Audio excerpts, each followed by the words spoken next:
Great news! His Majesty's eldest daughter, Princess Sarah, who left our shores 5 years since to go to England, the greatest, the most powerful, the wisest country in the world, has taken a high degree at Girton and is on her way home again, having achieved a complete mastery of all the elements that have tended to raise that glorious country to her present preeminent position among civilized nations. Then, in a few months, Utopia may hope to be completely anglicized? Absolutely, and without a doubt. We are very well as we are. Life without a care. Every want supplied by a kind and fatherly monarch, who, despot though he be, has no other thought than to make his people happy. What have we to gain by the great change that is in store for us? What have we to gain? English institutions, English tastes, and English fashions. England has made herself what she is because in that favoured land everyone has to think for himself. Here we have no need to think, because our monarch anticipates all our wants. and our political opinions are formed for us by the journals to which we subscribe. Oh, think how much more brilliant this dialogue would have been if we had been accustomed to exercise our reflective powers. They say that in England the conversation of the very meanest is a coruscation of impromptu epigram.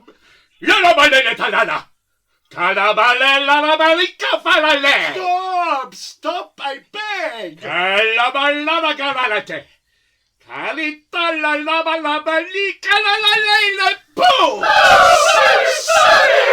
My lord, I'm surprised at you.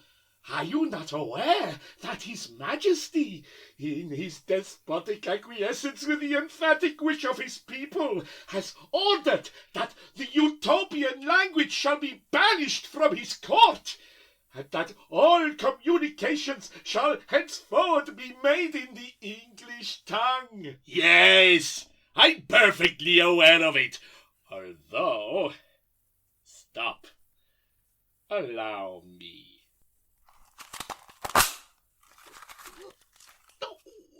What's that for? Why, I've recently been appointed public exploder to His Majesty, and as I'm constitutionally nervous, I must accustom myself by degrees to the startling nature of my duties. Thank you.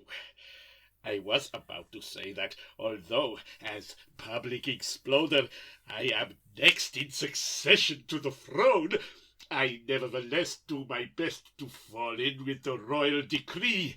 But when I am overmastered by an indignant sense of overwhelming wrong, as I am now, I slip into my native tongue without knowing it. I am told that in the language of that great and pure nation, strong expressions do not exist.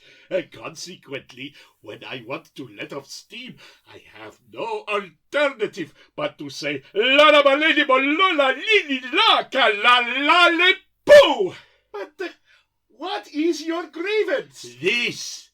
By our constitution, we are governed by a despot who, although in theory absolute, is in practice nothing of the kind, being watched day and night by two wise men whose duty it is, on his very first lapse from political or social propriety, to denounce him to me, the public exploder. And it then becomes my duty to blow up His Majesty with dynamite. Allow me.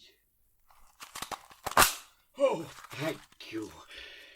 And as some compensation to my wounded feelings, I reign in his stead. Yes, after many unhappy experiments in the direction of an ideal republic, it was found that what may be described as a despotism tempered by dynamite provides, on the whole, this most satisfactory description of a ruler: an autocrat who dares not abuse his autocratic power. That's the theory, but in practice, how does it act? Now, do you ever happen to see the palace paper? Never even heard of the journal. I'm not surprised, because His Majesty's agents always buy up the whole edition. But I have an aunt in the publishing department, and she has supplied me with a copy. Well, it actually teems with circumstantially convincing details of the king's abominable immoralities. If this high-class journal may be believed, His Majesty is one of the most Heliogabalian profligates that ever disgraced an autocratic throne. And do these wise men denounce him to me? Not a bit of it. They wink at his immoralities. Under the circumstances, I really think I am justified in exclaiming, La la ba lady ba la li li la caraba lady pooh! I don't care. The occasion demands it.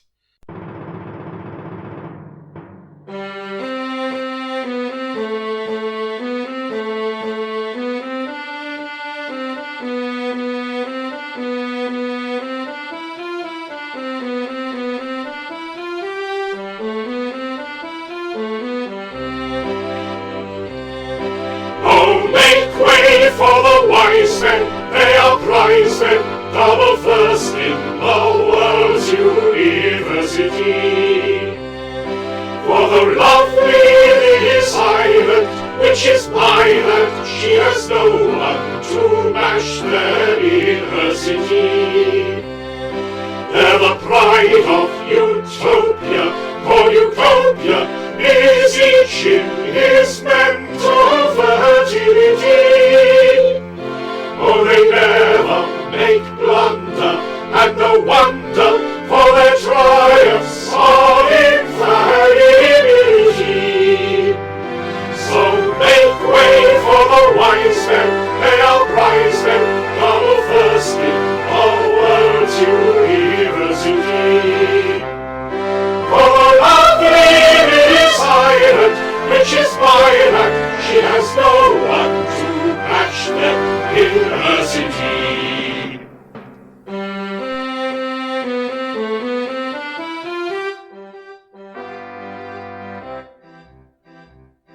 In every mental law, the statement smacks of vanity. We claim to rank before the wisest of humanity. As gifts of head and heart, we waste it on utility.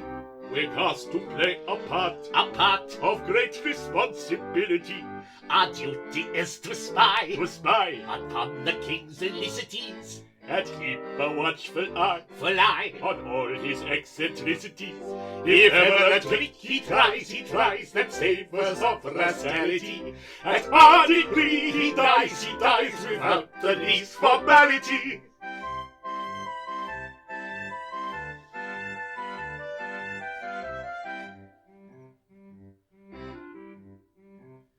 We fear no rude rebuff on newspaper publicity. Our word is quite enough. The rest is electricity. A pound of dynamite might explodes in his auriculars. It's not a pleasant sight. We spare you the particulars. It's for Sullivan confess. The king needs no admonishing. We may say its success is something quite astonishing. Our despot it imbues with virtues quite delectable. He minds his P's and Q's and keeps himself respectable. Of a tyrant polite, he's a paragon quite. He's as modest and mild in his ways as a child, and no one e'er met with an autocrat yet. So delightfully bland to the least in the land, so delightfully bland to the least in the land, so bland.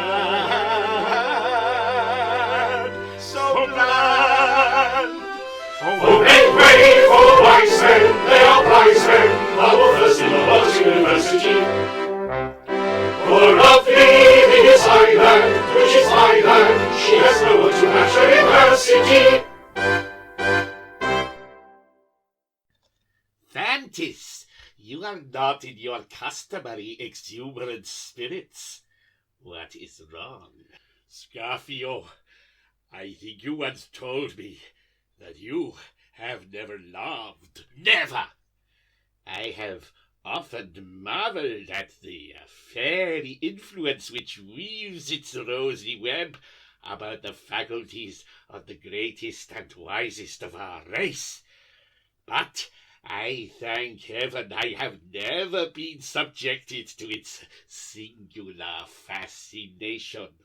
For, oh, Fantis, there is that within me that tells me that when my time does come, the convulsion will be tremendous. When I love, It will be with the accumulated fervor of 66 years. But I have an ideal. A semi-transparent being filled with an inorganic pink jelly. And I have never yet seen the woman who approaches within measurable distance of it. All are opaque, opaque, opaque. Keep that ideal firmly before you, and love not until you find her. Though but 55, I am an old campaigner in the battlefields of love, and believe me, it is better to be as you are, heart-free and happy, than as I am, eternally racked with doubting agonies. Scaffio, the Princess Zara returns from England today. My poor boy, I see it all. Oh, Scaffio, she is so beautiful. Ah, you smile, for you have never seen her. She sailed for England 3 months before you took office. Now, tell me, is your affection requited? I do not know.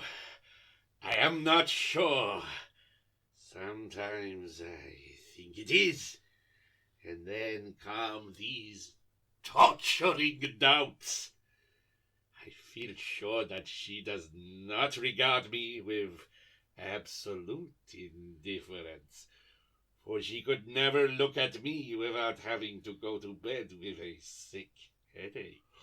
That is surely something. Do you think so? Come, take heart, boy. You are young and beautiful. What more could maiden want? Ah, Scaffio, remember she returns from a land where every youth is as a young Greek god, and where such poor beauty as I can boast is seen at every turn. Be of good cheer. Marry her, boy, if so your fancy wills, and be sure that love will come. Then you will assist me in this? Why, surely. Silly one, what have you to fear? Come, take heart. I cannot bear to see you sad. Remember, we have but to say the word, and her father must consent. Is he not our very slave? Now I may hope indeed. Scaffio, you have placed me on the very pinnacle of human joy. Let all your doubts take wing, our influence is great. If paramount our king presume to hesitate, put on the screw and caution him that he will rue disaster grim that must ensue to life and limb. Should he poo-poo this harmless whim, this harmless whim, this harmless whim, this harmless whim, this harmless whim, it is as you say, a harmless whim, a harmless whim. Observe this dance, which I employ, when I by chance go mad with joy. What sentiment does this express? What sentiment does this express?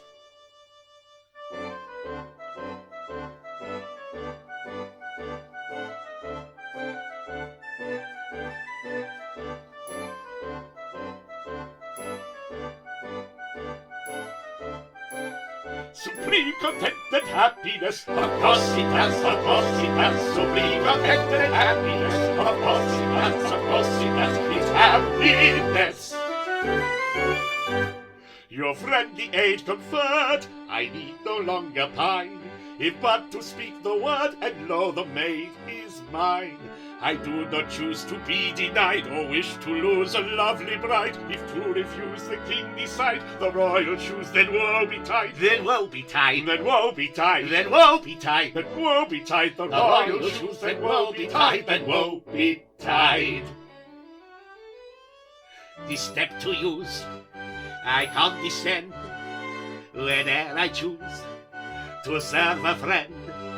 What it implies, now try to guess. What it implies, now try to guess.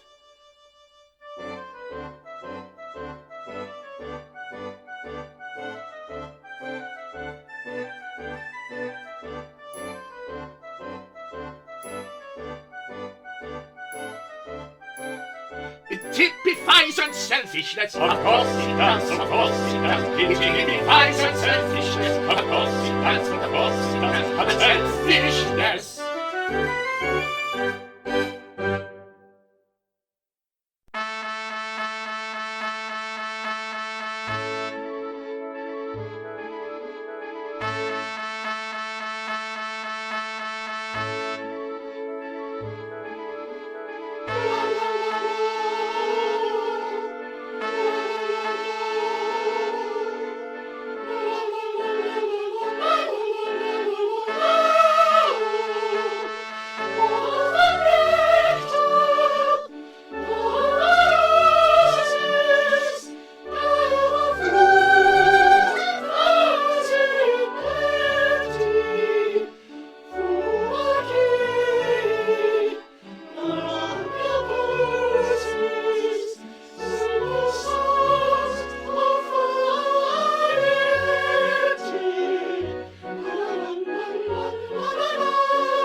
Autocratic power weak, a despot whose tyrannic will is law, whose rule is paramount o'er land and sea, a presence of unutterable awe.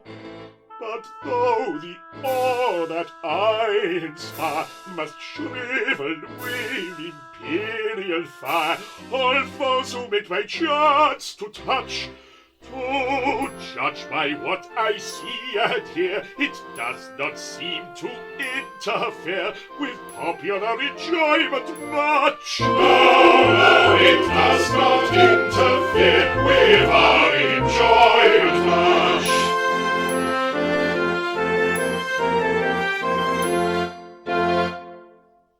Stupendous when we rouse ourselves to strike, resistless when our tyrant thunder peals. We often wonder what obstructions like, and how a contradicted monarch feels. But as it is our royal whim, our royal sails to set and trim, to suit whatever wind may blow, What Buffett's contradiction deals, and how a thwarted monarch feels, we probably shall never know. No, what thwarted monarch feels, you'll never know.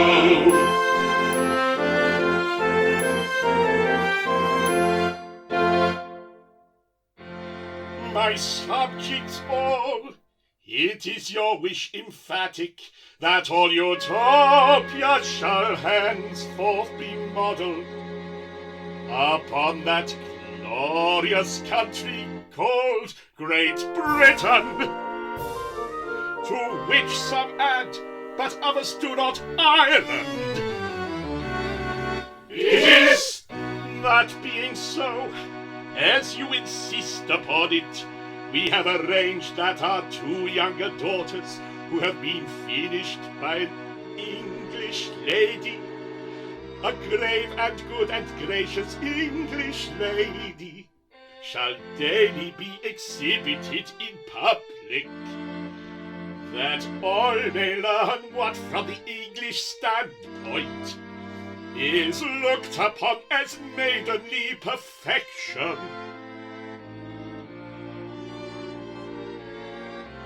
Come hither, daughters.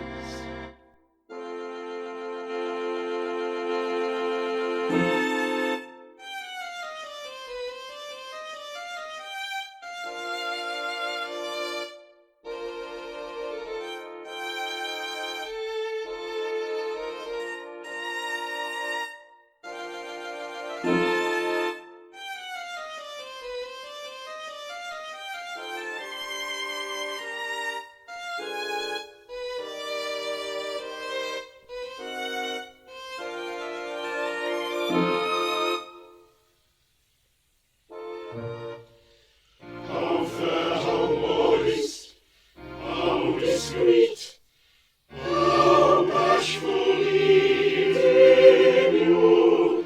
See how they blush as they've been taught, and this publicity unsought. How English and how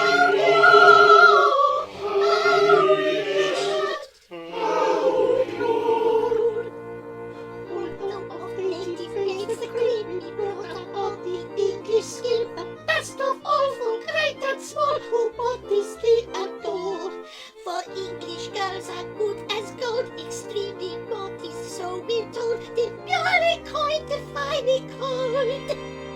And we are that and more, to please Papa, who argues thus, all girls should mold themselves on us, because we are by far the best of all the bunch.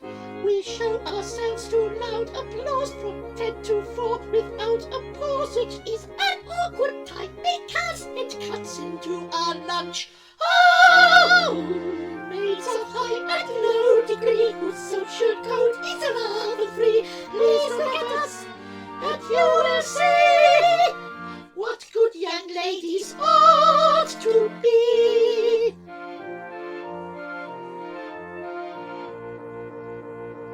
And as we stand like clockwork toys and lecture on Papa employs, proceeds to praise our modest ways with kindness character. Our well-known blush, our downcast eyes, our famous look of mild surprise, which competition still defies. Our celebrated sir, then all the crowd take down our looks in pocket memorandum books to diagnose our modest pose. The Kodaks do their best.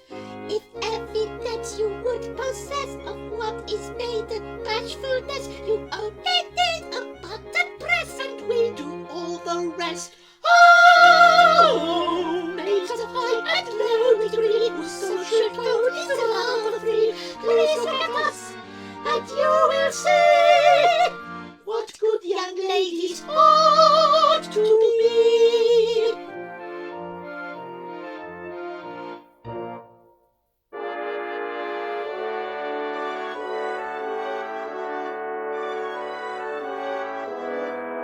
This morning we propose to illustrate a course of maiden courtship from the start to the triumphant matrimonial finish. Bold-faced ranger, perfect stranger, meets two well-behaved young ladies.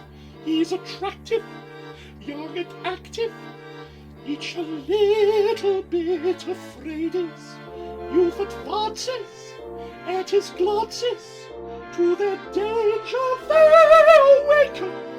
They repel him as they tell him he is very much mistaken, very, very much mistaken. Though they speak to him politely, please observe they're sneering slightly, just to show he's acting vaguely. This is virtue, say it plainly. Go away, young bachelor, we are not what you take us for. When addressed impertinently, English ladies answer gently. Go away, young bachelor, we are not what you take us for. English ladies answer gently, when addressed impertinently. Go away, young bachelor, we're not what you take us for. As he gazes, hat he raises, enters into conversation, makes excuses. This produces interesting agitation. He with daring, undespairing, gives his card, his rank discloses. Little heeding this proceeding, they turn up their little noses. Yes, their little noses. Pray observe this lesson vital, when a man of rank and title his position first discloses. Always cock your little noses. When at home let all the class try this in the looking glass. English girls of well-bred notions shun all unrehearsed emotions. English girls of highest class practice them before the glass.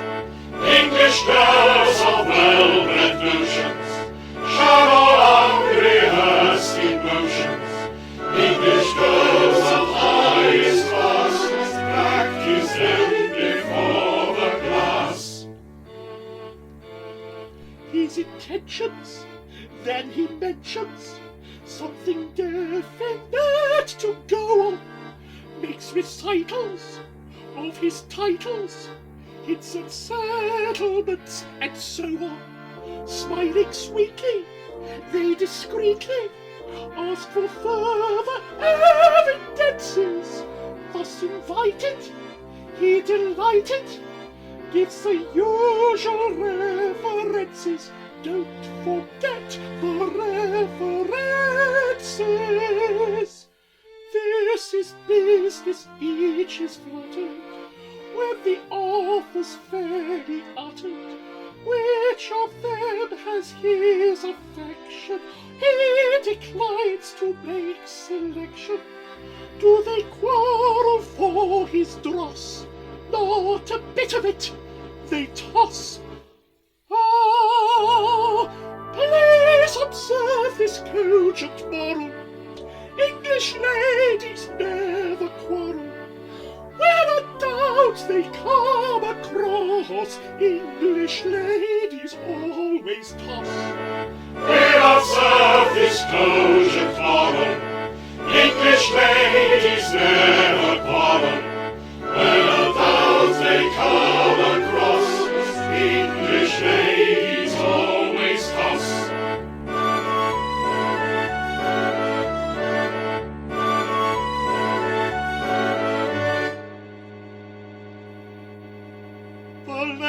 has ended. In 10 minutes space, 'twill be repeated in the marketplace.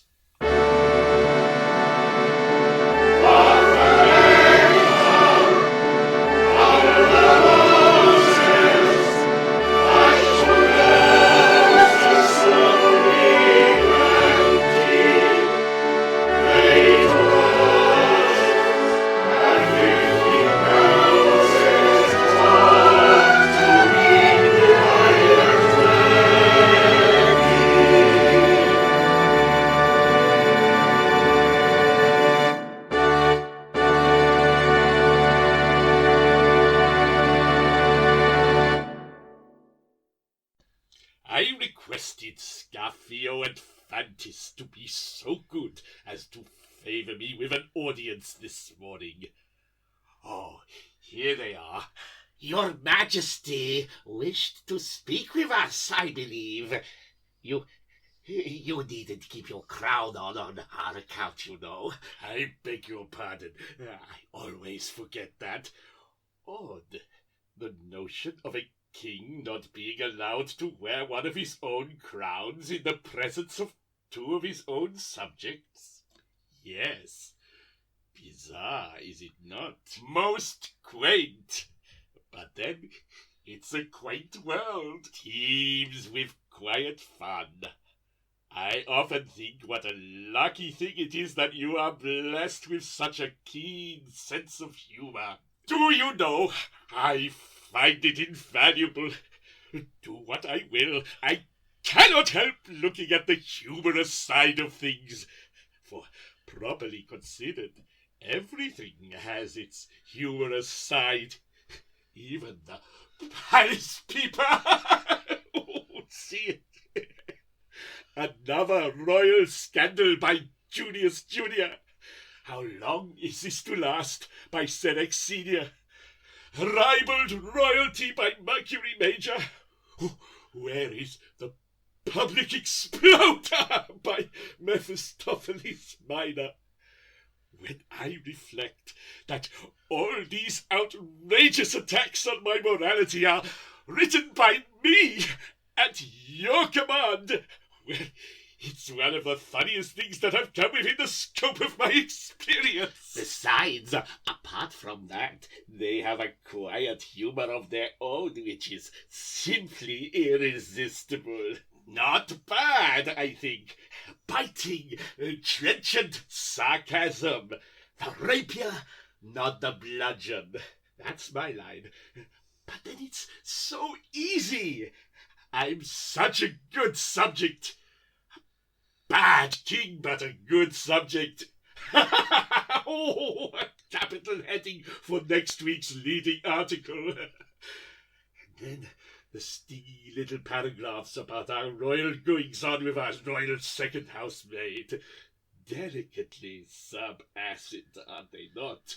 My dear king, in that kind of thing, no one can hold a candle to you. Oh, yes. You refer, of course, to the literary quality of the paragraphs. Of course, because the essence of the joke lies in the fact that instead of being the abominable profligate they suggest, I'm one of the most fastidiously respectable persons in my whole dominions. But the crowning joke is the comic opera you've written for us. King Tuppence, or a good deal less than half a sovereign, in which the celebrated English tenor, Mr. Wilkinson, burlesques your personal appearance and gives grotesque imitations of your royal peculiarities. It's immense. Yes, that's what I wanted to speak to you about. Now, I've not the least doubt that even that has its humorous side too, if one could only see it. As a rule, I'm pretty quick at detecting latent humor, but I confess I do not quite see where it comes in this particular instance. It's so horribly personal. Personal? Yes, of course it's personal. But consider the antithetical humor of the situation. Yes. I don't think I've quite grasped that. No? You surprise me. Why, consider, during the day thousands tremble at your frown. During the night, from 8 to 11, thousands roar at it. During the day, your most arbitrary pronouncements are received by your subjects with abject submission. During the night, they shout with joy at your most terrible decrees. It's not every monarch who enjoys the privilege of undoing by night all the despotic absurdities he's committed during the day. Of course! Now I see it. Thank you very much. I was sure it had its humorous side, and it was very dull of me not to have seen it before. But, as I said just now, it's a quaint world, teems with quiet fun. Yes, properly considered, what a farce life is, to be sure.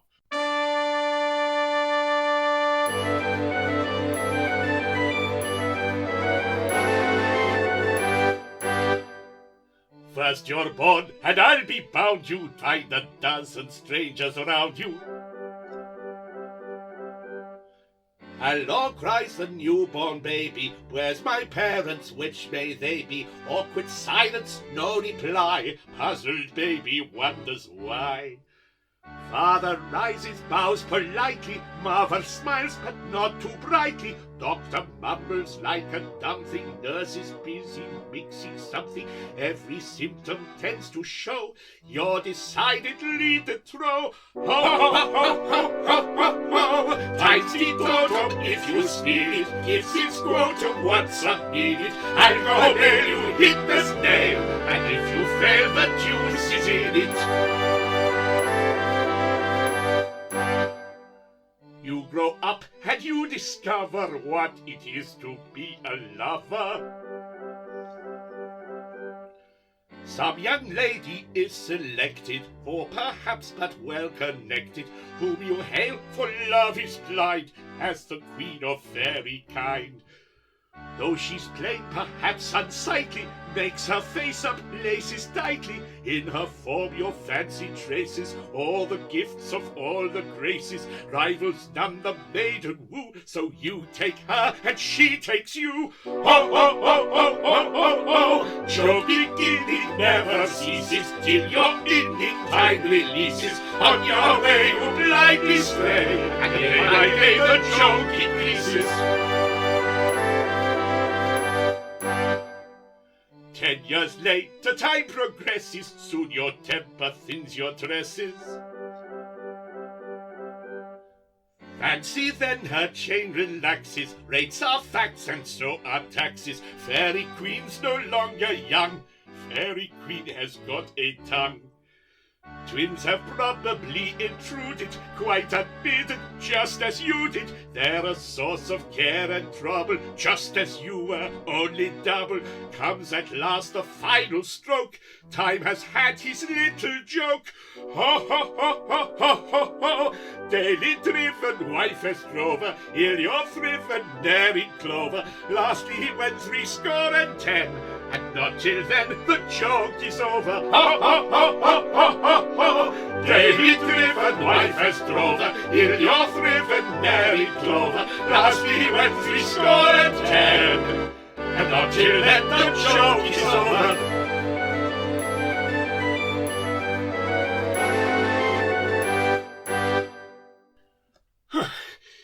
It's all very well. I always like to look on the humorous side of things, but I do not think I ought to be required to write libels on my own moral character. Naturally, I see the joke of it. Anybody would. But Zara's coming home today. She is no longer a child, and I confess I should not like her to see my opera.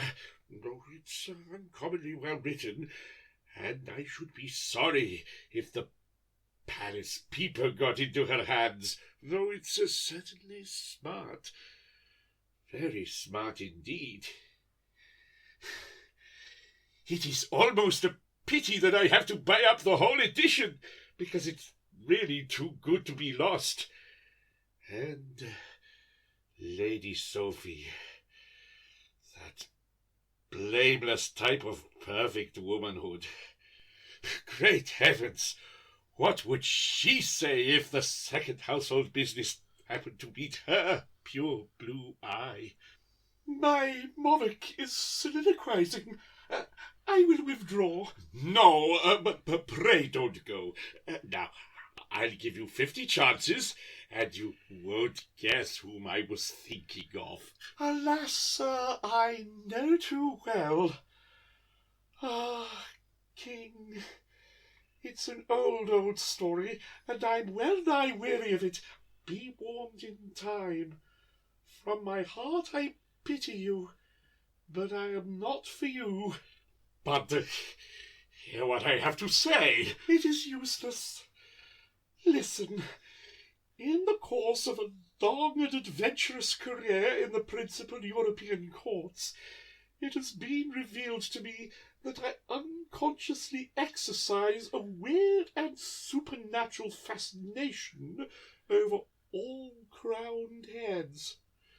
So irresistible is this singular property that there is not a European monarch who has not implored me with tears in his eyes to quit his kingdom and take my fatal charms elsewhere.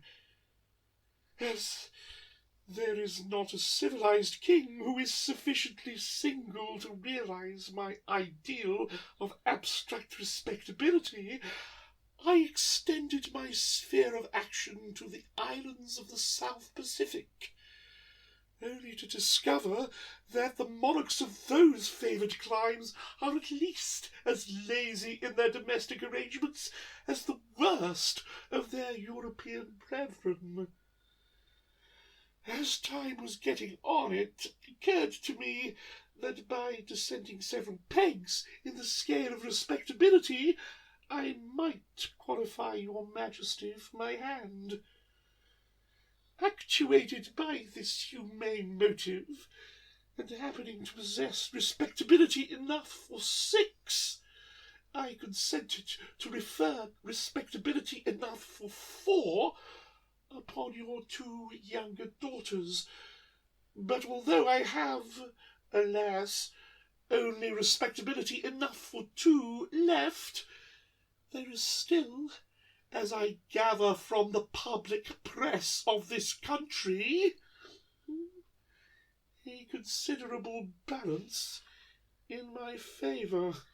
Damn!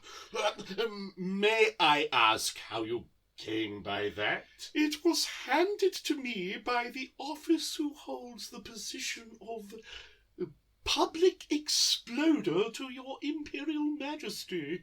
And surely, Lady Sophie, surely you are not so unjust as to place any faith in the irresponsible gabble of the society press. I read on the authority of Senex Senior that your Majesty was seen dancing with your second housemaid on the Oriental platform of the Tivoli Gardens. This is untrue? Absolutely. Our second housemaid has only 1 leg. How do you know that? Common report. I give you my honour. It may be so.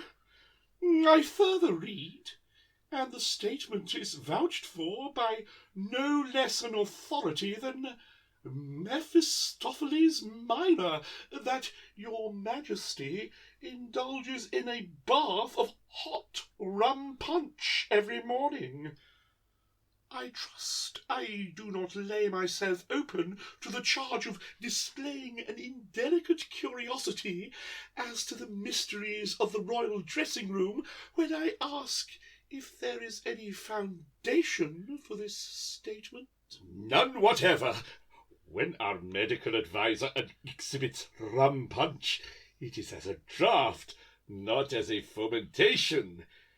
As to our bath, our valet plays the golden hose upon us every morning. Oh, pray spare me these unseemly details. Well, you are a despot. Have you taken steps to slay this criminal? Well, no, I have not gone so far as that. After all, it's the poor devil's living, you know. It's the poor devil's living that surprises me.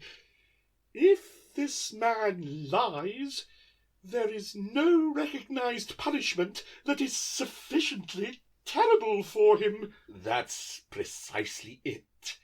I am waiting until a punishment is discovered that will exactly meet the enormity of the case. I am in constant communication with the Mikado of Japan, who is a leading authority on such points, and, moreover, I have the ground plans and sectional elevations of several capital punishments in my desk at this moment. Oh, Lady Sophie, as you are powerful, be merciful.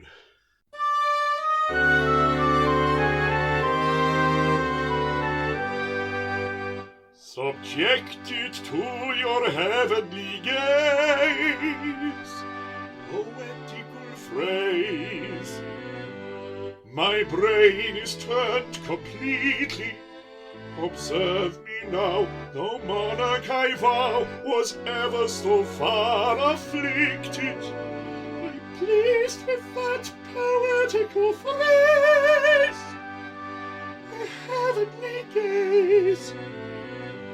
But though you put it neatly, say what you will, those paragraphs still remain uncontradicted. Come crush me this contemptible worm. A forcible term, if he's assailed you wrongly, the rage display, which, as you say, has moved your majesty lately. Though I admit that forcible term, contemptible worm appeals to me most strongly. To treat this pest as you suggest would pain my majesty greatly. This writer lies, yes, bother his eyes. He lives, you say, in a sort of a way. Then have him shot, decidedly not, or crush him flat. I cannot do that. O royal Rex, the blameless sex, abhor such conduct shady. I plead in vain, I never will gain respectable English lady.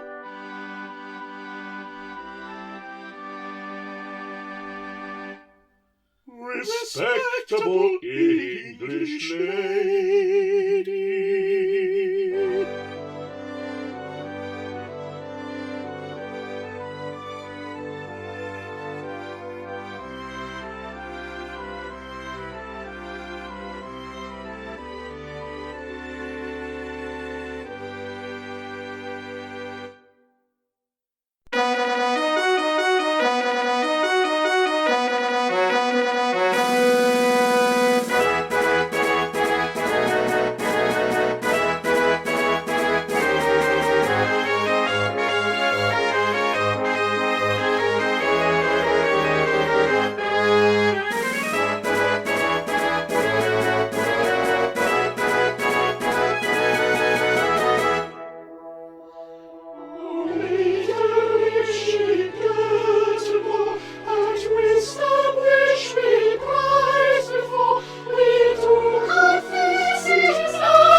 years have flown since I took wing. Time flies, and his footsteps ne'er returns.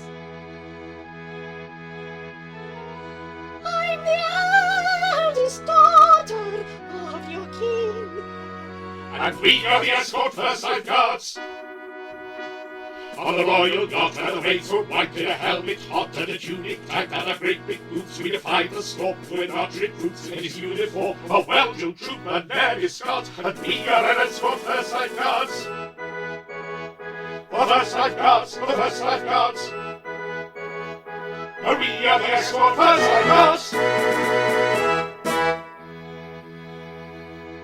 these gentlemen I present to you, the pride and boast of their barrack yards.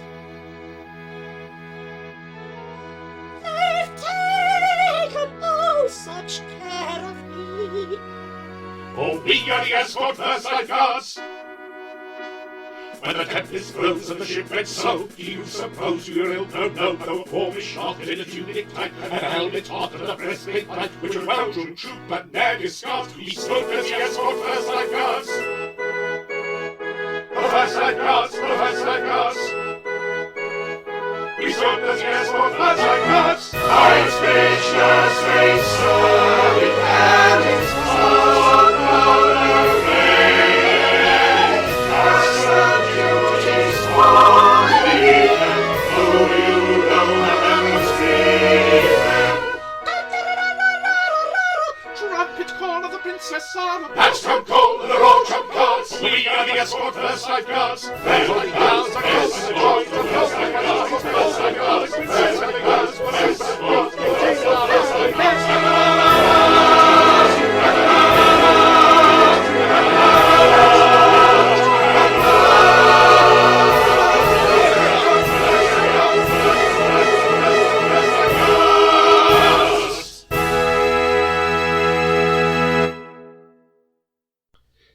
Sarah, my beloved daughter, why, how well you look, and how lovely you have grown. My dear father, and my two beautiful little sisters. Not beautiful, nice looking. But first, let me present to you the English warrior who commands my escort, and who has taken, oh, such care of me during the voyage. Captain Fitzbattleaxe. The Versailles guards, the Versailles guards. When the tempest rose and the ship went so. Stand at ease!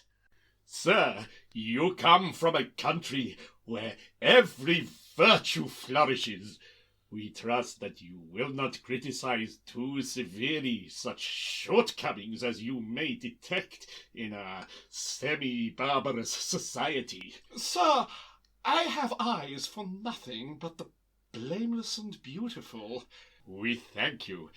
He is really very polite. Lady Sophie, do not leave us. Sir, your children are young and so far innocent. If they are to remain so, it is necessary that they be at once removed from the contamination of their present disgraceful surroundings. Dear, dear, they really shouldn't. Captain Fitzbattleaxe. Sir! Your troopers appear to be receiving a troublesome amount of attention from those young ladies. I know how strict you English soldiers are, and I should be extremely distressed if anything occurred to shock their puritanical British sensitiveness. Oh, I don't think there's any chance of that. You think not? They won't be offended? Oh, no. They are quite hardened to it. They get a good deal of that sort of thing, standing sentry at the Horse Guards. It's English, is it? It's particularly English. Then, of course, it's all right. Pray proceed, ladies. It's particularly English. Come, my daughter, for we have much to say to each other. Farewell, Captain Fitzbattleaxe.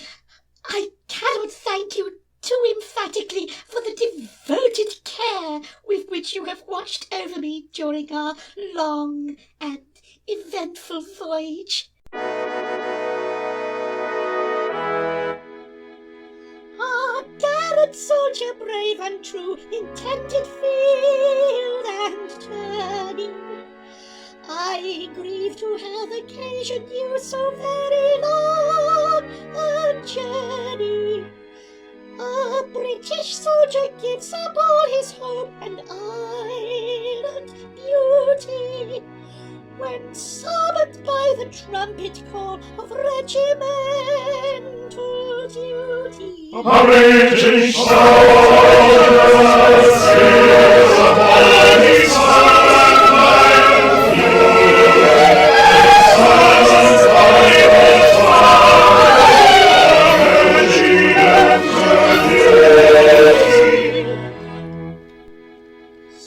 Such escort duty as is due to young lifeguardsman falling completely reconciles him to his uneventful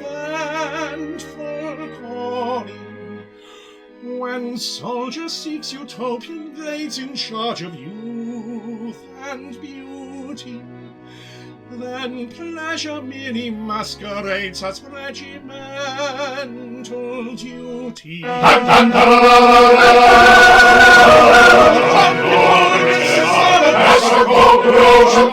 We are the escorters,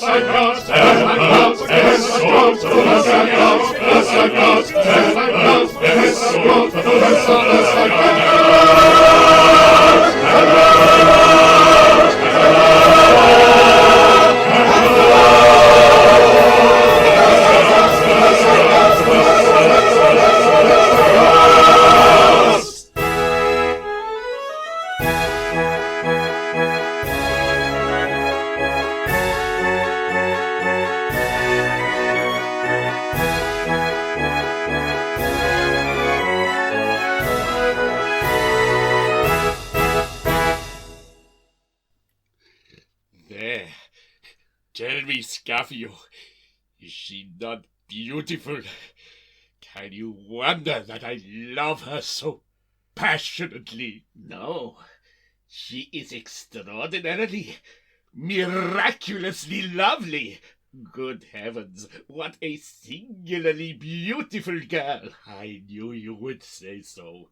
What exquisite charm of manner! What surprising delicacy of gesture! Why, she's a goddess! A very goddess! Yes, she's an attractive girl. Attractive? Why, you must be blind! She's entrancing, enthralling. Her walk, her smile, her play of feature, what eyes, what lips! Why, it's bewildering, dazzling, intoxicating. God bless my heart, what's the matter with me? Yes, you promised to help me to get her father's consent, you know. Promised, yes, but the convulsion has come, my good boy. It is she, my ideal. My ideal, did I say? Yes, you said so. Then I lied. Oh, for my old and dazzling, I had no conception that the world contained such transcendent loveliness. Why, what's this? Thaddeus, stop me. I'm going mad. Mad with the love of her. Scaffio, compose yourself, I beg. The girl is perfectly opaque. Besides, remember, each of us is helpless without the other. You can't succeed without my consent, you know. And you dare to threaten! Oh, ungrateful! When you came to me, palsied with love for this girl, and implored my assistance, did I not unhesitatingly promise it? And this is the return you make? Out of my sight, ingrate! Dear, what's the matter with me? Dear me, I'm afraid we are interrupting a tete-a-tete. No, You come very appropriately. To be brief, we love you. This man and I, madly, passionately. Sir!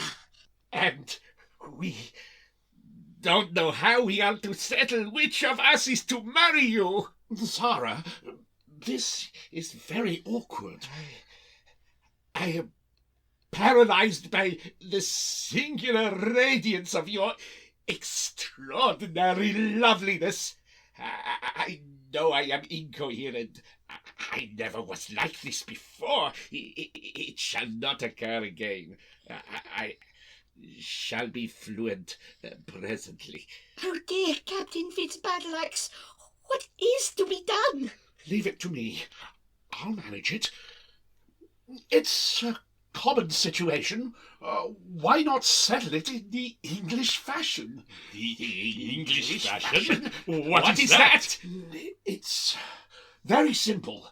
In England, when two gentlemen are in love with the same lady, and until it is settled which gentleman is to blow out the brains of the other, it is provided by the Rival Admirers Clauses Consolidation Act that the lady shall be entrusted to an officer of household cavalry as stakeholder, who is bound to hand her over to the survivor on the tontine principle in a good condition of substantial and decorative repair.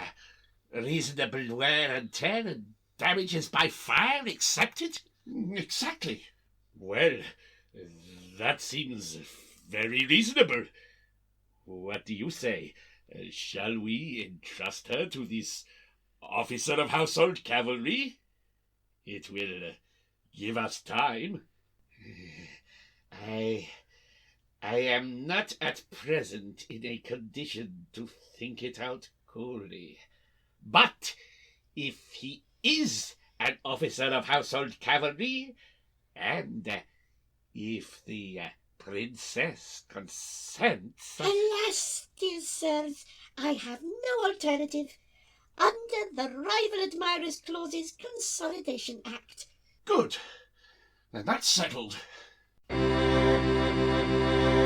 It's understood, I think, all round, that by the English custom bound, I hold the lady safe and sound in trust for either rival, until you clearly testify by sword or pistol by and by, which gentleman prefers to die, and which prefers survival. It's clearly understood that by your English custom bound, he holds a lady safe and sound in trust for either rival, until we clearly testify by sword or pistol by and by, which gentleman prefers to die, and which prefers survival. If I should die and he should live, to you without reserve I give her heart so young and sensitive, and all her predilections. If he should live and I should die, I see no kind of reason why you should not, if you wish it, try to gain her young affection. If I should die, then you should keep off his life. I see no kind of reason why you should try to gain her young affections. If I should die, you should live the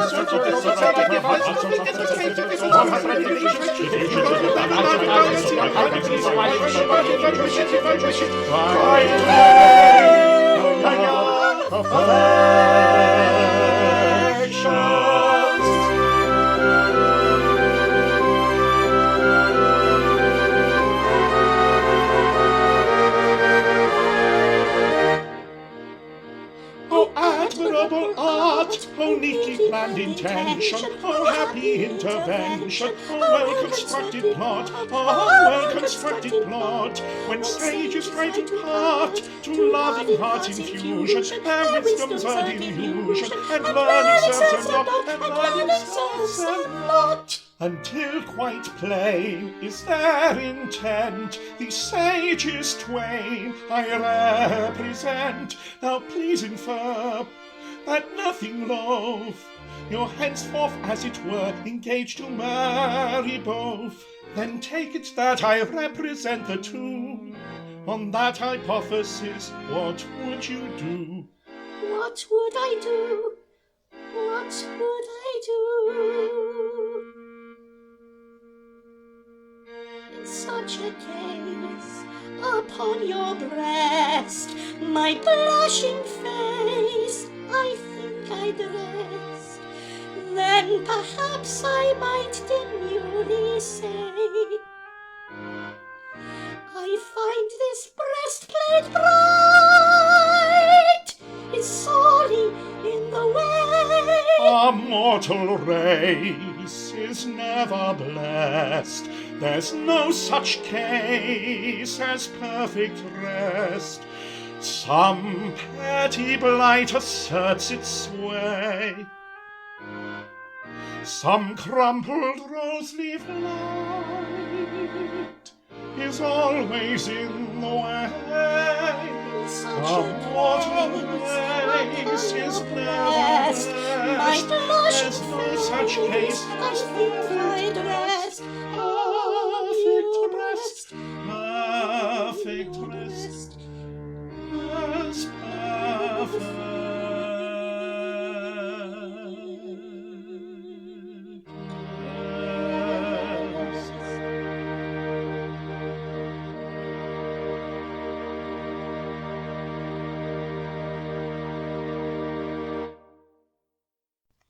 Poor, trusting, simple-minded, and affectionate old gentleman. I'm really sorry for them. How strange it is that when the flower of a man's youth has faded, he seems to lose all charm in a woman's eyes. And how true are the words of my expurgated Juvenal. Festinat decorare velox flosculus, angustae miseraeque brevissima vitae portio. Ah, if we could only make up our minds to invest our stock of youth on commercial principles instead of squandering it at the outset, old age would be as extinct as the dodo. My daughter, at last we are alone together. Yes, and I'm glad we are, for I want to speak to you very seriously. Do you know this paper? Where in the world did you get this from? It was given to me by Lady Sophie, my sister's governess. Lady Sophie's an angel, but I do sometimes wish she'd mind her own business. It's rather humorous. I see nothing humorous in it. I only see that you, the despotic king of this country, are made the subject of the most scandalous insinuations. Why do you permit these things? Well, they appeal to my sense of humour. It's the only really comic paper in Utopia, and I wouldn't be without it for the world. If it had any literary merit, I could understand it. Oh, it has literary merit. Oh, distinctly, it has literary merit. My dear father, it's mere ungrammatical twaddle. Oh, it's not ungrammatical. I can't allow that.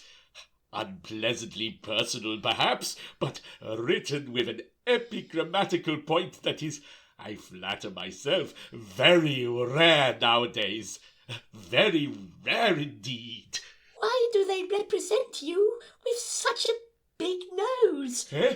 It is a big one. Why, the fact is that in the cartoons of a comic paper, the size of your nose always varies inversely as the square of your popularity. It's a rule. Then you must be at a tremendous discount just now. I see notice of a new piece called King Tuppence, in which an English tenor has the audacity to personate you on a public stage.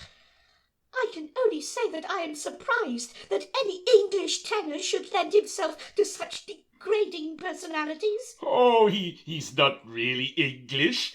As it happens, he's a utopian, but he calls himself English. Calls himself English? Yes, bless you. They wouldn't listen to any tenor who didn't call himself English.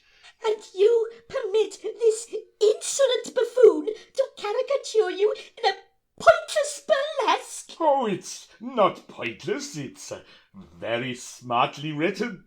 If it were pointless, I wouldn't allow it. But the piece really has a very remarkable literary merit. See here, this gets a double encore. Oh, I'm a kind of king, a sort of despot bold, an utterly insignificant thing who does whatever he's told. Oh, cruel is my lot, my fate unkind I call, for I'm a kingly never mind what, a royal nothing at all. Dear father, there's something wrong here. If you were a free agent, you would never permit these outrages. Zara, I admit I am not altogether a free agent. I am controlled. I try to make the best of it, but sometimes I find it very difficult indeed. Nominally a despot, I am, between ourselves, the helpless tool of two unscrupulous wise men who insist on my falling in with their wishes and threaten to denounce me for immediate explosion if I remonstrate. My poor father. Now, listen to me. With a view to remodeling the political and social institutions of Utopia, I have brought with me 6 representatives of the principal causes that have tended to make England the powerful, happy and blameless country which the consensus of European civilization has declared it to be. Place yourself unreservedly in the hands of these gentlemen, and they will reorganize your country on a footing that will enable you to defy your persecutors. They're all now washing their hands after their journey. Shall I introduce them? My dear Zara, how can I thank you? I will consent to anything that will release me from the abominable tyranny of these 2 men. What ho, without there? Summon my court without an instant's delay.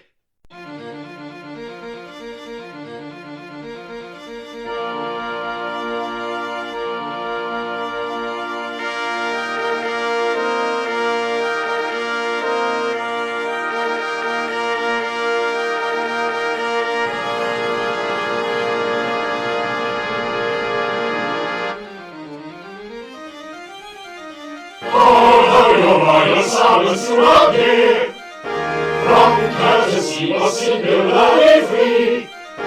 Obedient to their summons you are here, not with your majesty.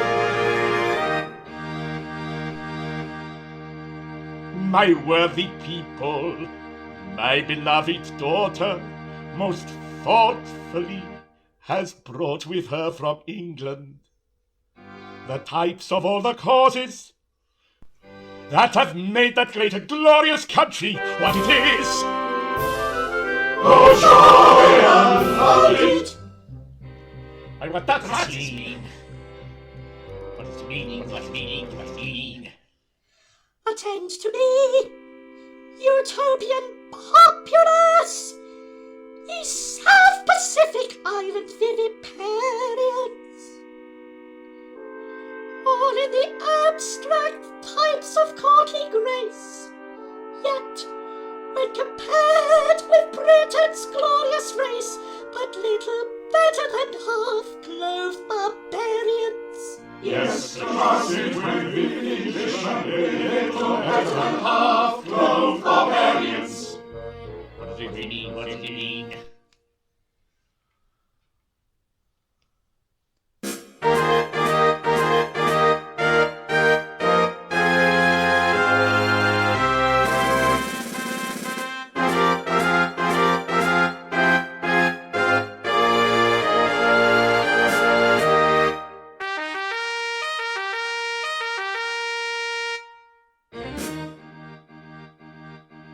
Britain sounds the trump of war, and Europe trembles. The army of the conqueror in serried ranks assembles. 'Tis then this warrior's eyes and sabre gleam for our protection. He represents a military scheme in all his proud perfection. Yes, yes, yes, he represents a military scheme in all its perfection. Lolita, Lolita,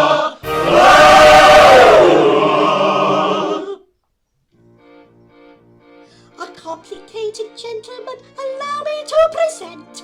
Of all the arts and faculties that has embodiment, he's a great arithmetician who can demonstrate with ease that 2 and 2 are 3 or 5 or anything you please. An eminent logician who can make it clear to you that black is white when looked at from the proper point of view. A marvelous philologist who'll undertake to show that yes is but another and a neater form of no. Yes, yes, yes. Yes is but another and a neater form of no. All preconceived ideas on any subject I can scout, and demonstrate beyond all possibility of doubt that whether you're an honest man or whether you're a thief depends on whose solicitor has given me my brief. yes, yes, yes, that whether you're an honest man or whether you're a thief depends on whose solicitor has given him his brief. Lolita, Lolita, Lolita.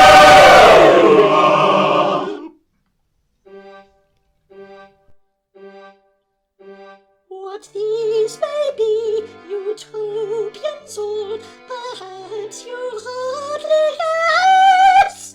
The types of England's physical and moral cleanliness. This is a Lord High Chamberlain of purity the gauge. He'll cleanse our court from moral stain and purify the stage. Yes, yes, yes, court reputations I revise, and presentations scrutinize. New plays I read with jealous eyes, and purify the stage. Court reputations he'll revise, and presentations scrutinize. New plays he reads with jealous eyes, and purifies the stage.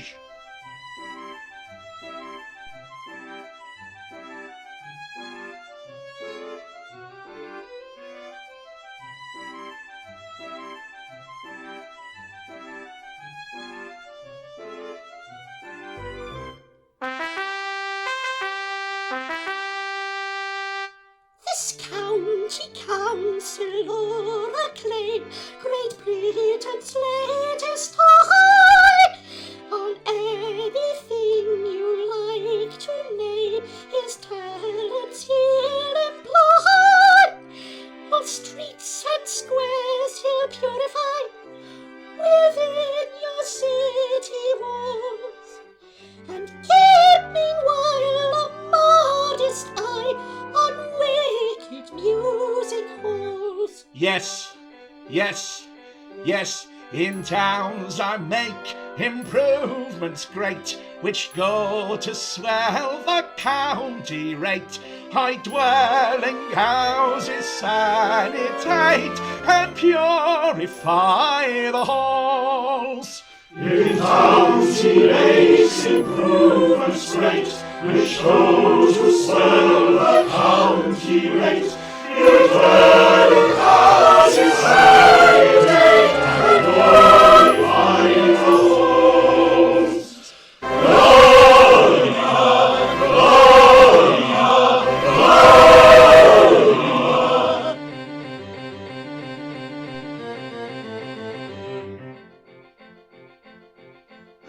company promoted this with special education, which teaches what contango means and also backwardation. To speculators he supplies a grand financial leaven. Time was when two were company, but now it must be 7. Yes, yes, yes. Time was when two were company, but now it must be 7. Through pandas loans to foreign thrones I've largely advocated. In ginger pops and peppermint drops I've freely speculated. Then mines of gold of wealth untold successfully I floated, and sardine falls in apple stores occasionally quoted. And soon or late I always call for stock exchange quotation.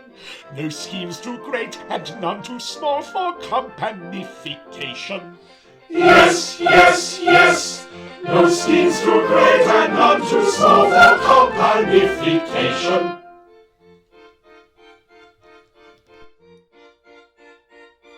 And lastly I present Great Britain's proudest boast, who from the bows of foreign foes protects her seagirt coast.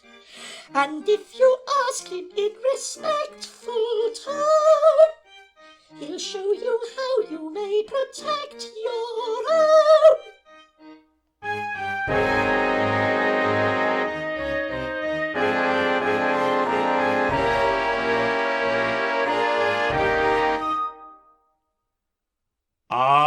I'm Captain Corcoran, KCB. I'll teach you how we rule the sea and terrify the simple Gaul, and how the Saxon and the Celt their Europe shaking blows have dealt with Maxim gun and Nordenfelt, or will when the occasion calls. If sailor like you'd play your cards, unbend your sails and lower your yards, unstep your mast, you'll never want more. Though we're no longer hearts of oak, yet we can steer and we can stoke, and thanks to coal and thanks to coke, we never run a ship ashore. What, never? No, never. What, never? Well, hardly ever run a ship ashore. Then, if features and features for the hardly ever run a ship ashore. If features and features for the hardly ever run a ship ashore. He tides on England's hand, he headed right and land. We bless the day and bless the hour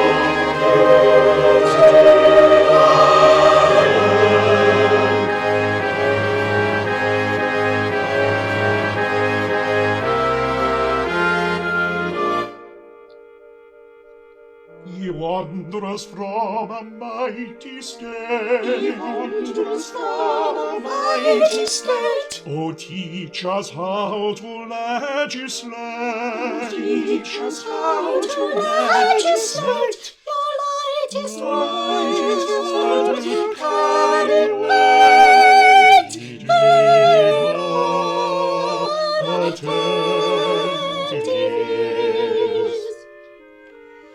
Oh, Teach the ladies of this land, oh, teach the ladies of this land, who are not quick to understand, who are not quick to understand. Ye wanderers from a mighty state, who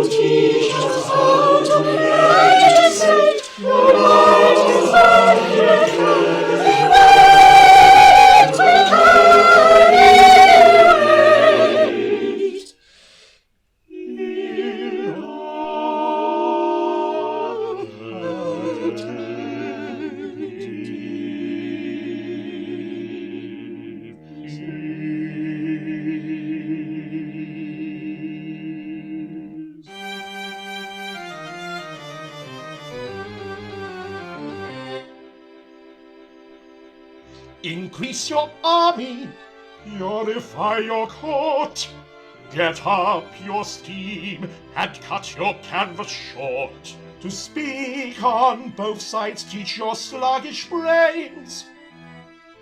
Widen your thoroughfares and flush your drains. Utopia's much too big for one small head. I'll float it as a company limited.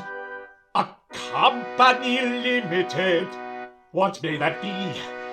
The term I rather think is new to me. A company limited? What may that be? What does he mean? What does he mean? Give us a kind of clue. What does he mean? What does he mean? What's he going to do?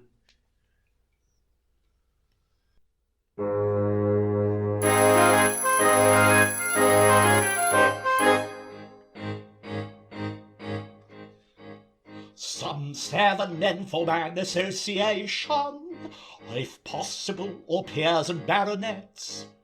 They start off with a public declaration to what extent they mean to pay their debts. That's called their capital. If they are wary, they will not quote it at a sum immense.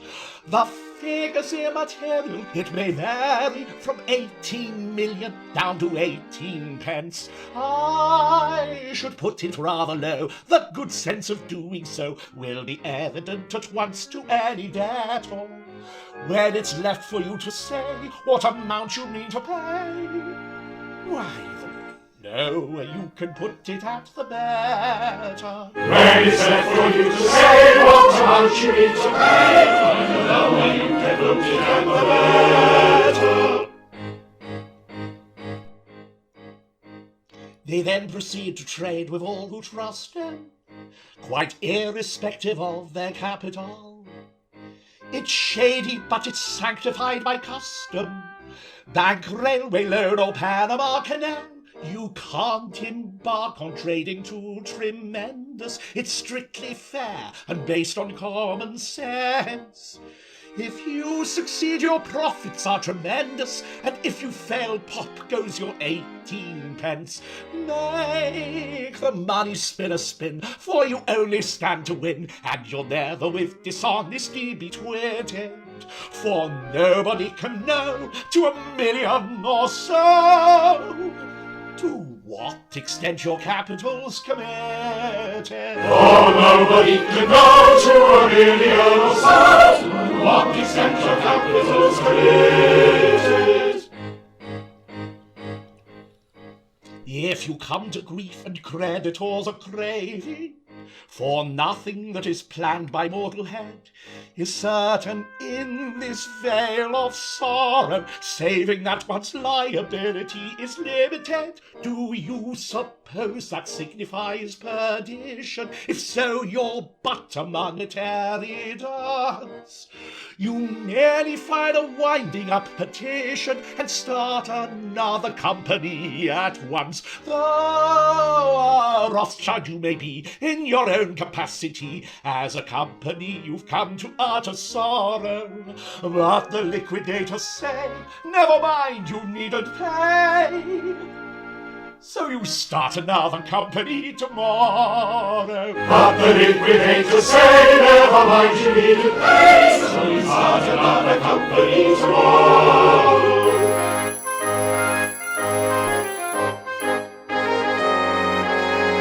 Well, at first sight, it strikes us as dishonest. But if it's good enough for virtuous England, the first commercial country in the world, it's good enough for us. You best take care. Please recollect, we have not been consulted. And do I understand you that Great Britain, upon this joint stock principle, is governed?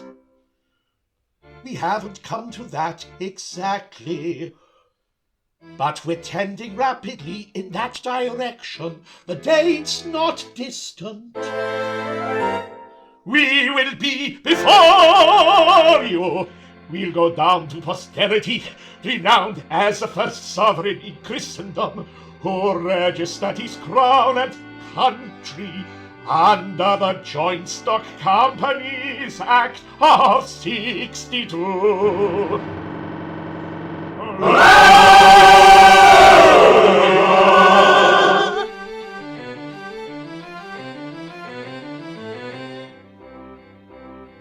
Henceforward on a verity, with fame ourselves we link, we'll go down to posterity of sovereigns on the pink. If you forget temerity, our wishes start to blink. You'll go down to posterity much earlier than you think. He'll go up to posterity if I inflict the blow. He'll go down to posterity, we think you ought to know. He'll go up, blown up with dynamite. He'll go up, of course he will, you're right, up, up, up, up. Love with all sincerity, their lives may safely link. And as for our posterity, we don't care what they think. He'll go up to posterity. He'll go up to posterity. He'll go up.